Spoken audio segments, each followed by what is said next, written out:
नमस्कार। Weekly commodity outlook में आपका स्वागत है। आज के इस सेशन में हम देखेंगे बेस मेटल।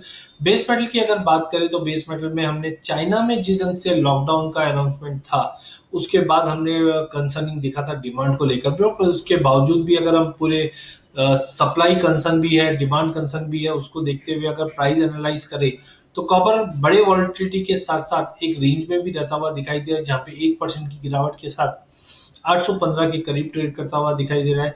जिंक के अंदर हमने फ्लैटिश टोन देखा है, जो 370-72 के बीच में ही ट्रेड कर रहा है।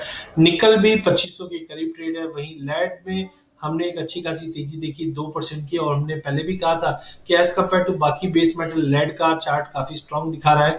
ध्यान देना है 190 192 का जो इंपॉर्टेंट लेवल है, क्योंकि सितंबर के बाद हमने कभी 192 के ऊपर जाते हुए नहीं देखा लेड को। एक बार 192 के ऊपर निकल जाता है तो मे भी एक बड़ा ब्रेकआउट हम लेड में बनते हुए देखेंगे। वहीं एल्यूमिनियम की बात करें तो यहाँ पे 0.25% की गिरावट थी और प्राइसेस 270 के नीचे इस वक्त ट्रेड करता हुआ दिखाई दे रहा है।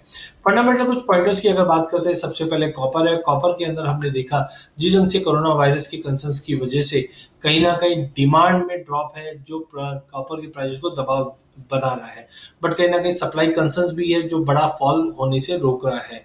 तो ओवरऑल हमें लगता है कि कॉपर की जो इन्वेंट्रीज है वेयरहाउस में, वो अब थोड़ा थोड़ा बढ़ना चालू हुआ था अक्टूबर से, लेकिन साथ साथ में जब इकोनॉमी ओपन हो रही तो डिमांड, तो उसका कोई इतना इम्पैक्ट पड़ता हुआ नहीं देगा। एक चीज आपको ये ध्यान रखना है कि चाइना के जो सेंट्रल बैंक है, इन्होंने फाइनेंशियल इंस्टीट्यूट पे स्टेप अप किया है to support service sector and smaller firm, जिसकी वजह से हो सकता है कि डिमांड पे वापस रिवाइव करे। क्योंकि आईएमएफ का जो अपडेट आया है कि ग्लोबल ग्रोथ जो है वो काफी ड्रॉप हो सकती है बिकॉज ऑफ इन्फ्लेशन, इसकी वजह से भी बेस मेटल पे एक दबाव था।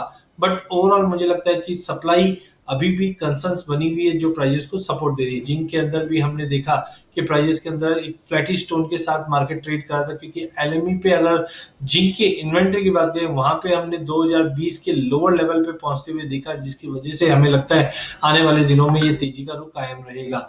ऑस्ट्रेलिया में भी हमने देखा कि ग्लोबल एल्यूमिनियम में भी हमने देखा कि ऑस्ट्रेलिया से जो बैन किया गया था, इसकी वजह से प्राइजेस को एक अच्छा खासा सपोर्ट मिला हुआ है।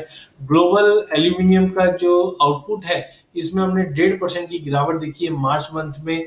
साथ में चाइना का भी जो इंपोर्ट है एज ऑफ नाउ ड्रॉप दिखा रहा है, बट पैकेजिंग इंडस्ट्री और एविएशन इंडस्ट्री से अच्छी डिमांड रहेगी जो एल्यूमिनियम को सपोर्ट आने वाले दिनों में कर सकता है। तो इन शॉर्ट अगर हम बात करें तो प्राइजेस के अंदर एक स्टेबिलिटी बनी हुई है, बाय ऑन ड्रॉप की रणनीति बेस मेटल में बनाकर चलनी चाहिए। धन्यवाद।